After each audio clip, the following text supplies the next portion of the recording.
El Colegio de Sinaloa presenta En Curso, una ventana a las actividades de El Colegio de Sinaloa. Trabajo, arte, ciencia, investigación, expresión. En Curso. Comenzamos.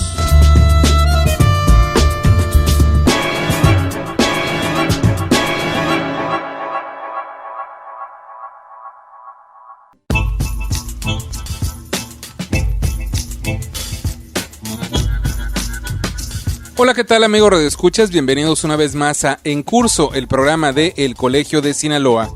Yo soy Gerardo Osornio y en esta emisión le voy a presentar una interesante entrevista con el doctor Sergio Vela, quien recientemente estuvo en el estado de Sinaloa para dictar una conferencia que llevó por título La interpretación escénica de la ópera. Verdaderamente interesante este tema de la ópera, sobre todo auxiliados por el conocimiento del doctor Sergio Vela, de quien le digo, es egresado cum laude de la Escuela Libre de Derecho, donde obtuvo el título de abogado en abril de 1988, estudió piano con Héctor Rojas, canto con María Julius y composición musical con Humberto Hernández Medrano, discípulo de Carlos Chávez. También estudió en el extranjero con diversos músicos de renombre internacional. Es autor de medio centenar de ensayos sobre arte y humanidades que han sido publicados en revistas especializadas tanto en México como en el extranjero. Además, el doctor Sergio Vela fue director de la Ópera de Bellas Artes, director general del Festival Internacional Cervantino de 1992 al 2000, coordinador del programa cultural Año 2000 del siglo XX al tercer milenio, director general de música en la Universidad Nacional Autónoma de México del año 2001 a 2006 y presidente del Consejo Nacional para la Cultura y las Artes, CONACULTA, de 2006 a 2009. Vamos a escuchar ya, sin más preámbulo, al doctor Sergio Vela.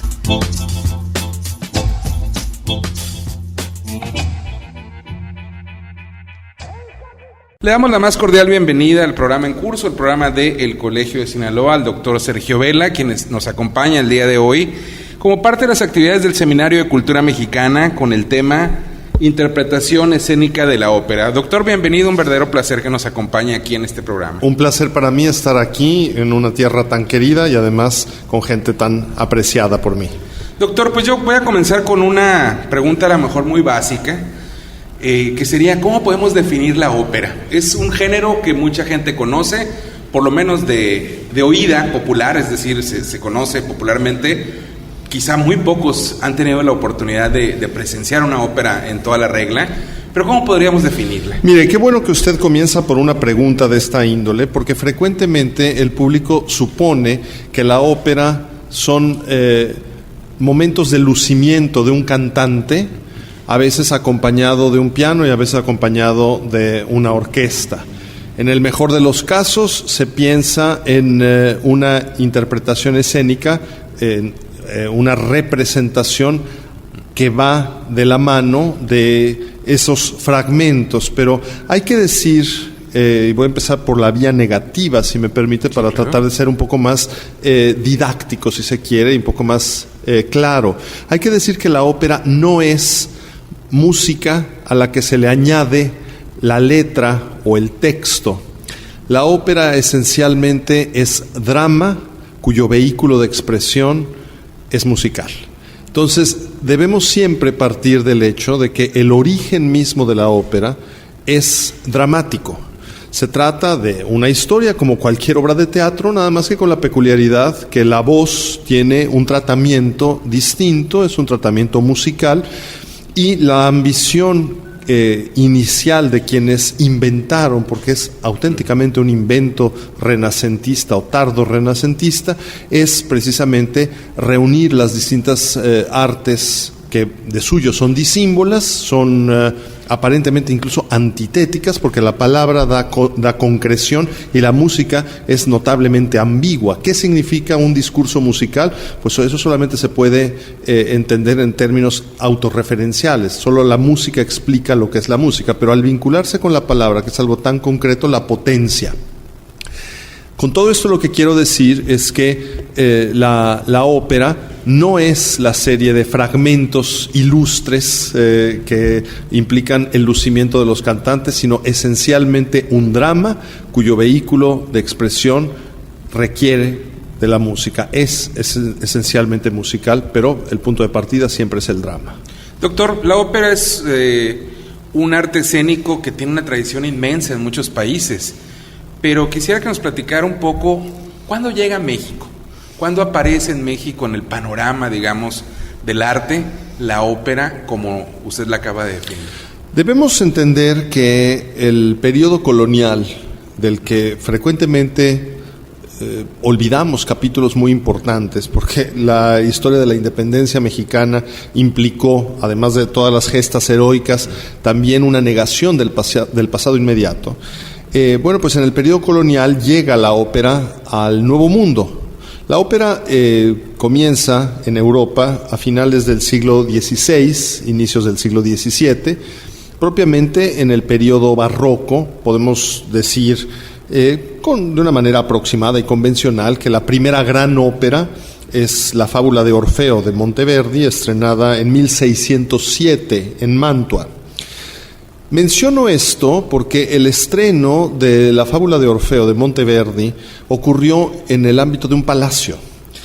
30 años después, Monteverdi estaba trabajando en Venecia y en el transcurso de los últimos 3 años de su vida estrenó varias óperas en 3 teatros distintos, todos ellos en Venecia, abiertos al público.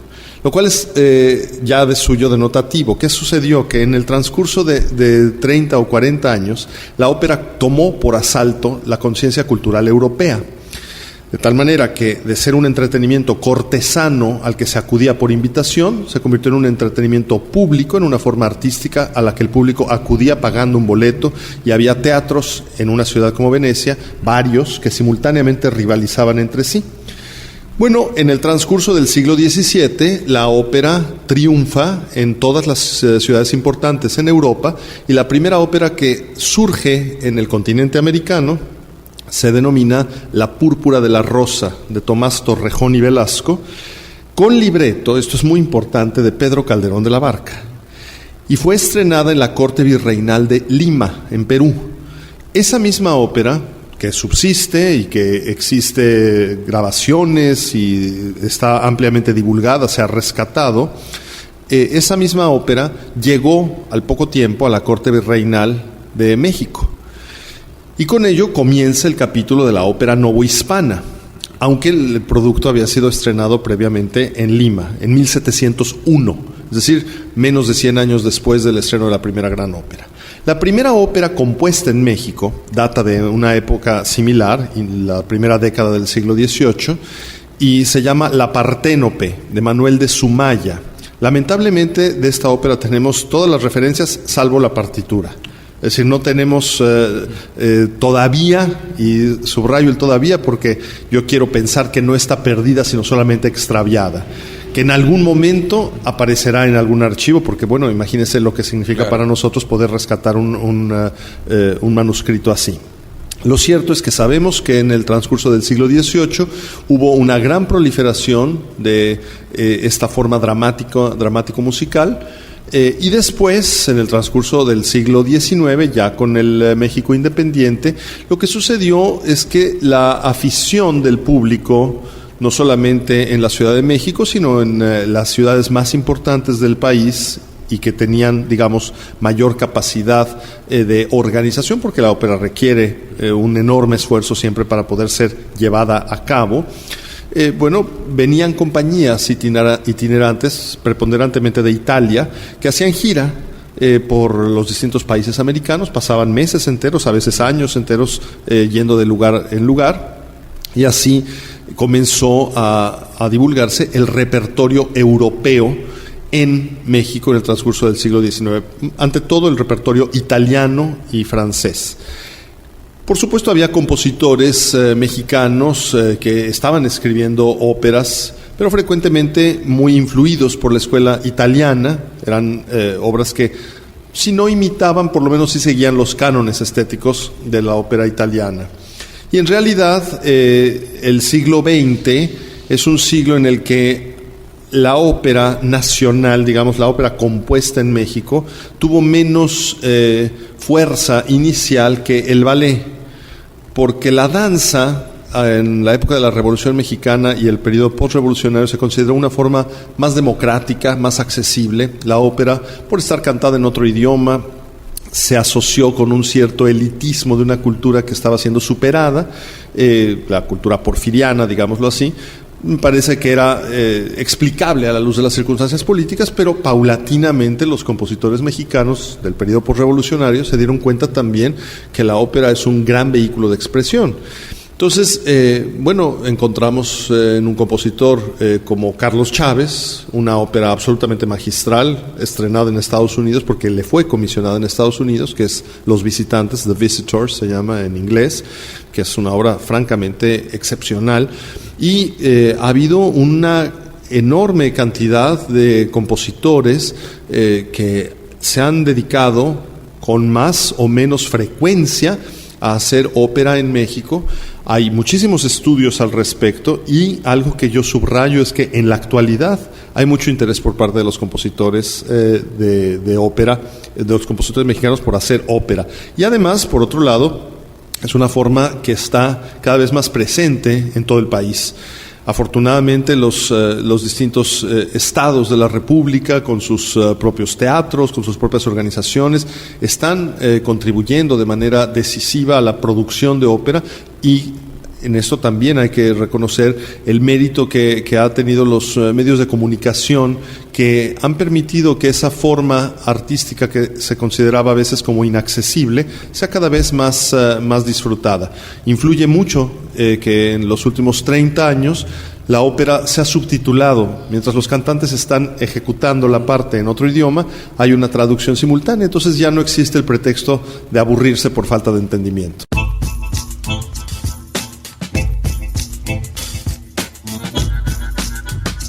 Le recuerdo a quienes nos están sintonizando a través de diversas radiodifusoras culturales del estado de Sinaloa que este es el programa en curso, el programa de El Colegio de Sinaloa. Una emisión semanal que desde hace ya casi 2 décadas llega a usted con algunas de las actividades de nuestra institución.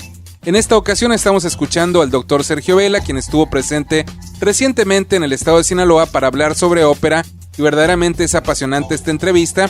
Ya hemos escuchado la primera parte, falta el colofón y seguramente le va a gustar mucho. Antes de seguir escuchando al doctor Vela, le comento que es anfitrión de programas radiofónicos de ópera en el Instituto Mexicano de la Radio, donde presenta la serie dominical La Ópera en el Tiempo desde el año 2009 y conduce las transmisiones operísticas sabatinas de la Ópera Metropolitana de Nueva York, que se transmiten en el Auditorio Nacional y que alguna vez se transmitieron no hace mucho también en algunos lugares de Sinaloa. En 1998 le fue conferida la Orden de las Artes y las Letras de la República Francesa. En 1999 la Cruz Federal del Mérito de la República Federal de Alemania. En el 2000 le fue otorgada la Orden al Mérito de la República Italiana. En 2006 la Orden de Isabel la Católica del Reino de España. Y en 2008 recibió la Orden Dünebrock del Reino de Dinamarca. Además recibió la Medalla Mozart de la Embajada de la República de Austria en el año 2006. Vamos a seguir escuchando al doctor Sergio Vela.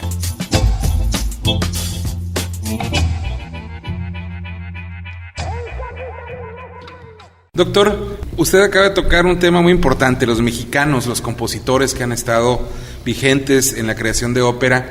Cuando hablamos de ese tema, a lo mejor con poco conocimiento de causa en Sinaloa, nos remitimos inmediatamente a Ángela Peralta. Por supuesto. Claro que no solo al espacio que lleva ese nombre. No, sino a ella misma. Claro, sino al artista, ¿no? Claro.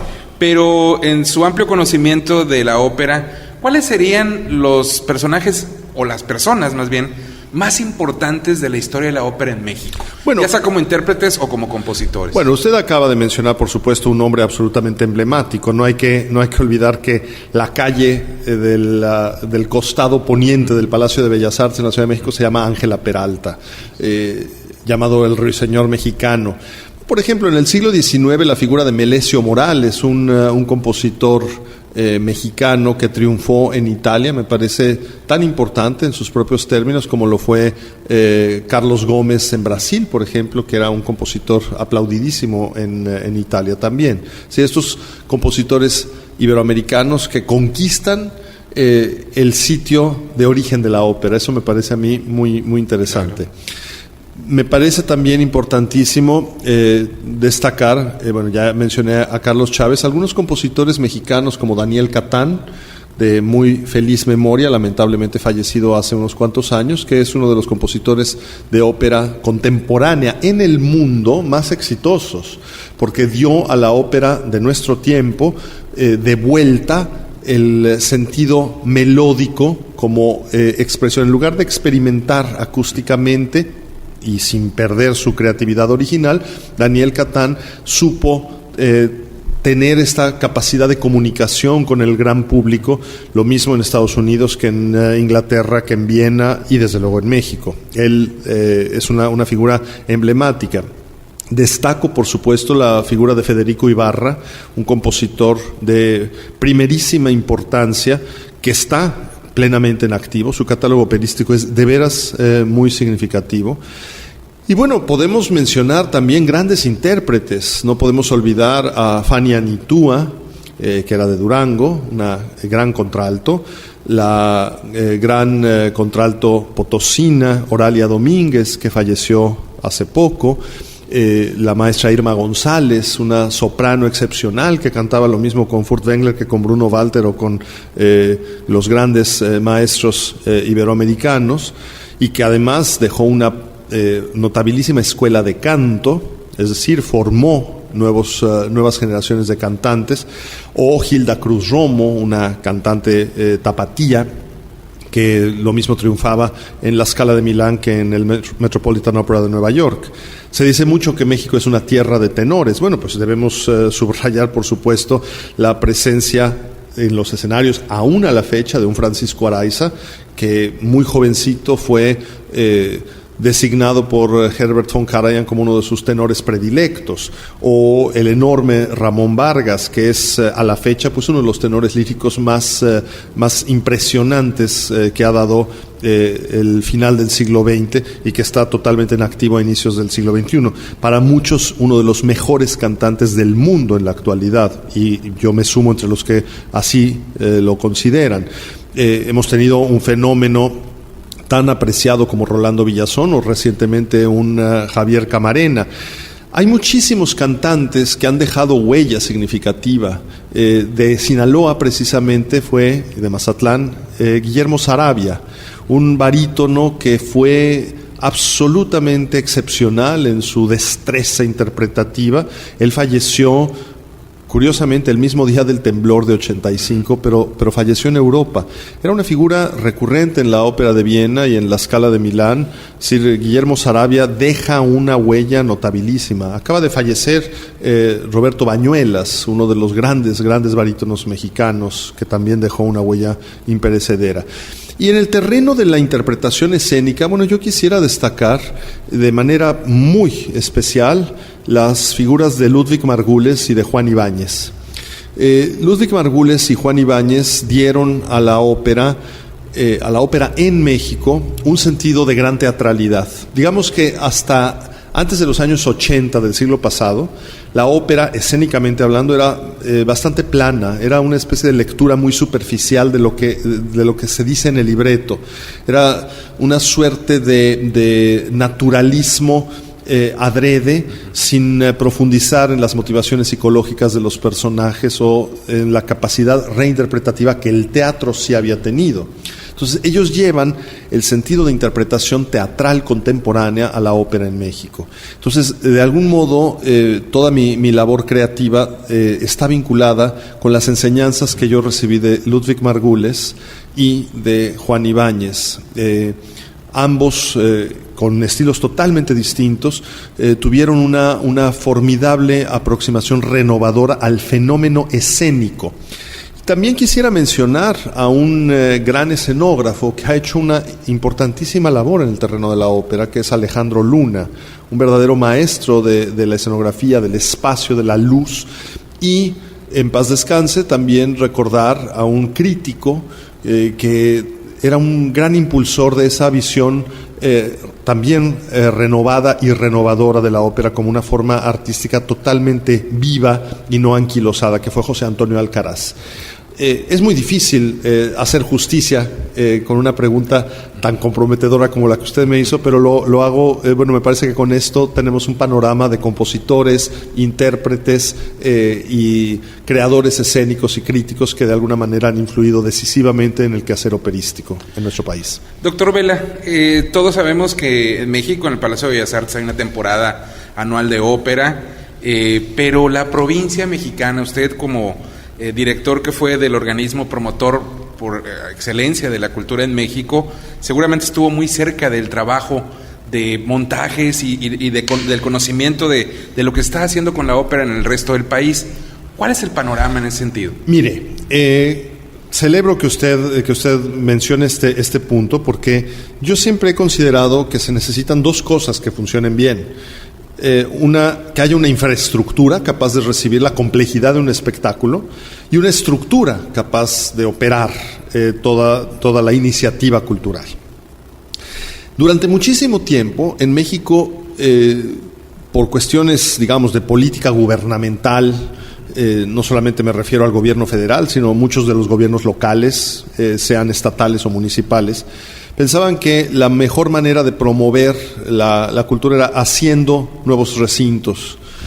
Pero muchas veces los viejos recintos estaban olvidados o estaban abandonados, no estaban puestos al día y ya no eran capaces de albergar, por cuestiones de seguridad, por cuestiones de desarrollo tecnológico, los espectáculos de antaño.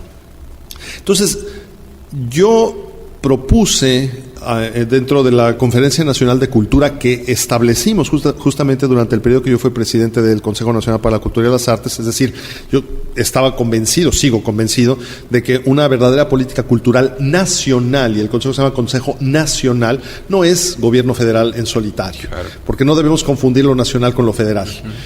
No se llama Consejo Federal de Cultura, claro, sino, si hay un Consejo Nacional, tiene necesariamente que involucrar a los estados. Establecimos una Conferencia Nacional de Cultura y uno de los proyectos que más impulsé fue una puesta al día de la infraestructura cultural.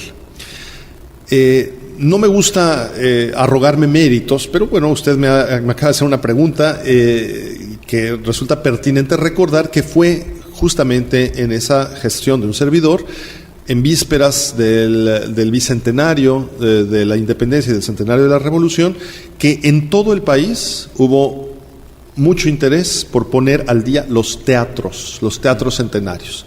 Esa es una iniciativa que honestamente me siento orgulloso de haber promovido. Otra fue una renovación técnica del Palacio de Bellas Artes. Esto significa que la infraestructura con la que contamos no es escasa.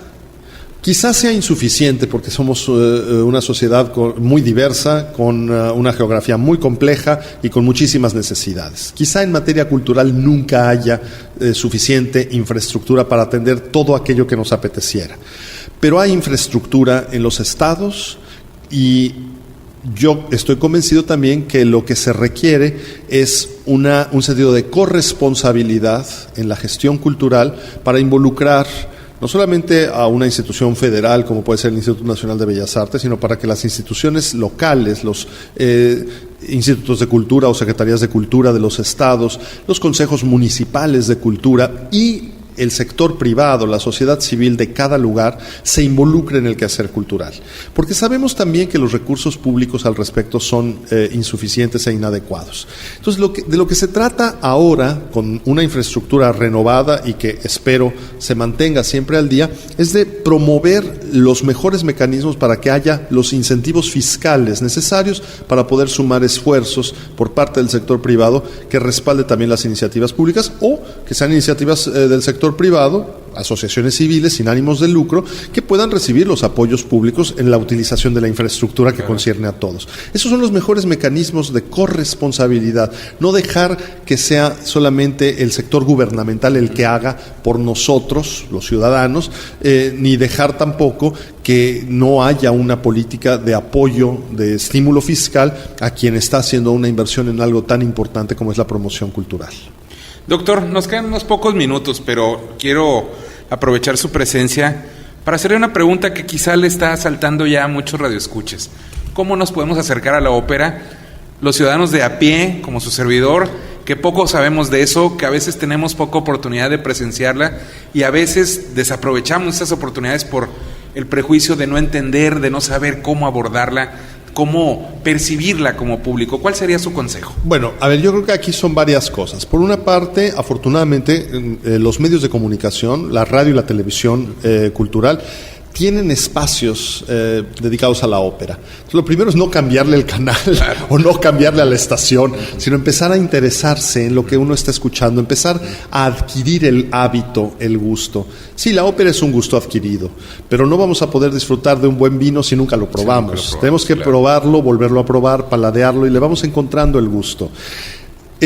Segunda cosa, bueno, Sinaloa es una tierra muy rica en esta actividad.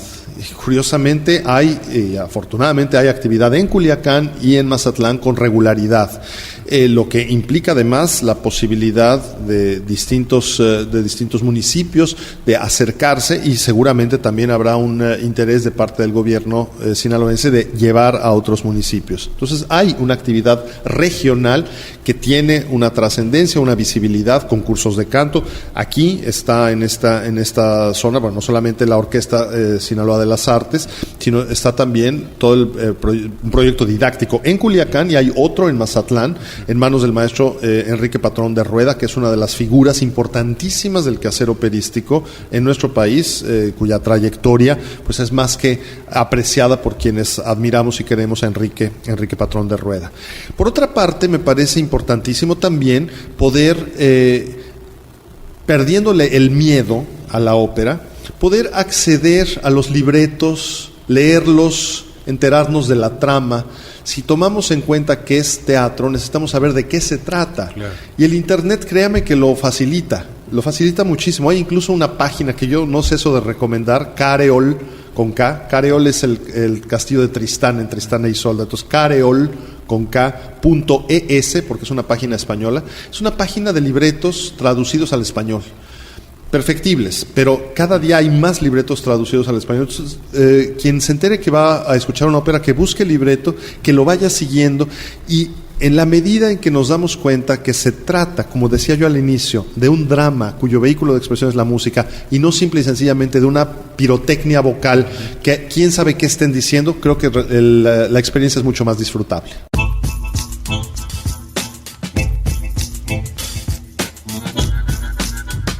Hemos escuchado el día de hoy aquí en Curso al doctor Sergio Vela, quien recientemente estuvo en Sinaloa para dictar la conferencia titulada La interpretación escénica de la ópera, que resultó muy interesante, y esta charla que tuvimos el día de hoy, pues obviamente nos ilustra algo de lo que vino a decirnos y a compartir con nosotros aquí al estado de Sinaloa. Esperemos pronto tenerlo de nuevo para seguir platicando de este apasionante tema de la ópera. Nos vamos a despedir, le agradecemos su atención a este programa, lo invitamos también para que siga en compañía de esta emisora a lo largo del día y que nos acompañe la próxima semana una vez más aquí en el programa de El Colegio de Sinaloa. Lo invitamos también para que se sume a las diversas actividades de nuestra institución. Puede obtener información de horarios y días precisos acudiendo en la ciudad de Culiacán en horas de oficina a la calle Antonio Rosales 435 Poniente, código postal 80,000, o llamando también en la capital del estado sinaloense a los teléfonos 716-1046, 716-1050, ambos con LADA 667. Desde cualquier punto a través de la red, usted puede obtener información de El Colegio de Sinaloa tecleando www.elcolegiodesinaloa.gov.mx o solicitando información a través del correo electrónico a coldesin@yahoo.com.mx. Yo soy Gerardo Osornio y esto fue En Curso, el programa de El Colegio de Sinaloa.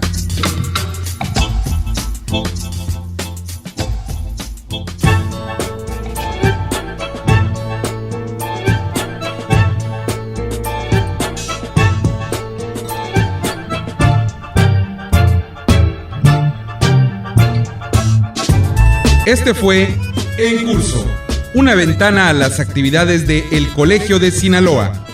La próxima semana, usted tiene una cita a la misma hora, en esta misma estación, con En Curso, el programa de El Colegio de Sinaloa.